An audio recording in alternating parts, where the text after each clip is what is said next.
I'm Steve Gompertz of QRx Partners, and welcome to this week's Quality Heretic. I want to touch on a topic that I've talked about before, and I often bring it up in other videos, and that is the concept of, got to get on the right screen here, of whether or not you can have preventive actions after already having a non-conformance occur. And I've talked about this in the past that the general answer is no. Right? And let's remind ourselves, right, that CAPA as an acronym is not a great acronym, but again, it gets misused, but it stands for corrective action slash preventive action. They indicate that it is two separate processes. It does not stand for corrective and preventive action, which implies a single process, and therefore, yes, you do corrective and preventive actions at the same time. Okay. They are intended to be mutually exclusive processes, right? Corrective actions are when you have an actual nonconformance occur and you don't want it to recur. And preventive action is supposed to be the more proactive, which is we can foresee the possibility of nonconformance. Well, let's not get there, right? Let's put a preventive action in place to make sure it never can occur, right? So recurring versus occurring, right? Which would imply that there's definitely a separation of these things, never the twain to meet. But listen, I get thrown some situations, and this one's pretty common. So let's look at it. You've got multiple sites, let's say multiple manufacturing sites that are doing very similar work. Maybe they're doing identical work. Okay. And site number one identifies a nonconformance. Okay. So they open a CAPA and they do their investigation, figure out root cause, come up with a corrective action plan, and they implement that corrective action, right? So that it cannot recur. All right. Site number two has not seen this, has not observed this same nonconformance, even though they may be doing the exact same process, just in a different location. But to be prudent, they said, well, we wouldn't want that to happen. So let's implement the same corrective action, right? And that could be at site 2, 3, 4, right? You could have multiple sites and they all decide, yeah, that makes sense. We don't want this to happen. So we're going to implement the same exact action. Can they claim that they have now done preventive action? Because they didn't have an NC like site 1 did. So by definition, doesn't that mean that they've done preventive action? The answer is actually no, they have not. Okay. And the reason for that is it was driven by the existence of an NC somewhere within the quality system, despite the location. The geography actually doesn't really matter.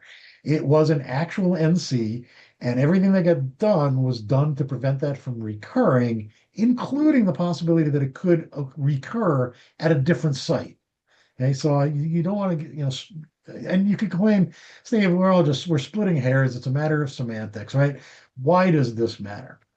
Okay, there's two things. There's sort of the pride thing. Why do they get to take credit for being proactive, right? They're just riding on our coattails from site 1 where we found this NC and now we got pinged, right, for having an NC and having to do corrective action, but they get to take credit like they were proactive. I mean, there's that kind of argument as well. But what it really comes down to is that a healthy QMS encompasses both, should encompass both corrective action and preventive action. And really, preventive action should be the more prevalent, right? It's not even a balance, it's you should be proactive. Okay. So when you're doing your metrics, right, and you're trying to determine how effective and healthy is your quality system, one of the things you could be looking at is how good are we at heading things off rather than being great firefighters.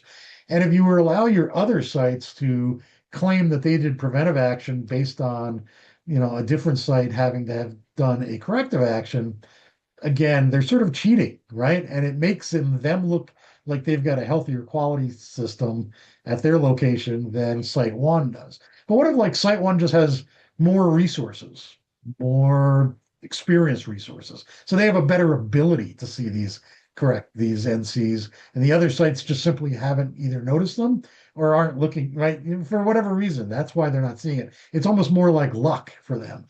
So again, you'd want to not give them credit for suddenly looking like they're so proactive and they do great planning, and where site 1, geez, they just keep screwing up.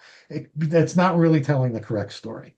So But let's come back to the original question, right? Again, okay. So have we just definitively answered the question about can there be preventive action after NC occurs? All right, I'm going to contradict myself here and say, well, actually, yes, you can. But it's a more indirect relationship, right? It's not this direct.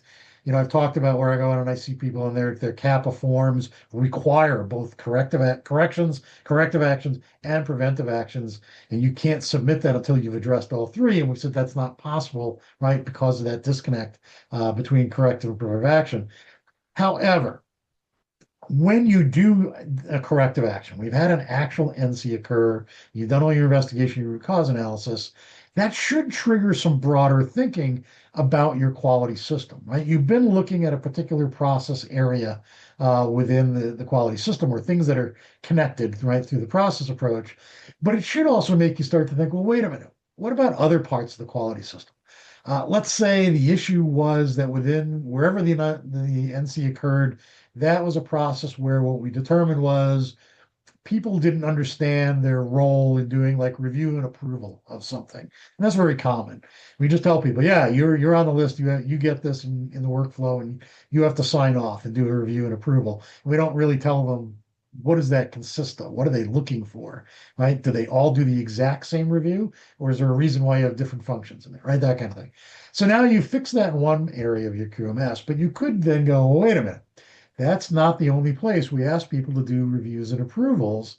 Could it be that the same flaw could potentially exist in other parts of the quality system?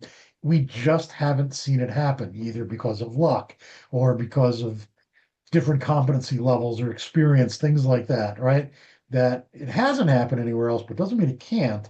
And so maybe we should be preventive and look at those other parts of our quality system and implement a similar set of actions to make sure that that same thing can't happen in the first place. Then you're not really cheating, in my view. Then you are truly being preventive, proactive, and using a risk-based approach for that. So technically, from a direct standpoint, no, you cannot have preventive action after an NC has actually occurred. However, if you're thinking more broadly and indirectly, then yes, you could have some preventive actions that are not directly tied to the NC that drove the corrective action. As always, I'm very, interested in hearing your opinions on this. If I say something controversial, which I do, then I certainly want to hear counter thoughts on that. So please use the comments and let's get a discussion going on this topic.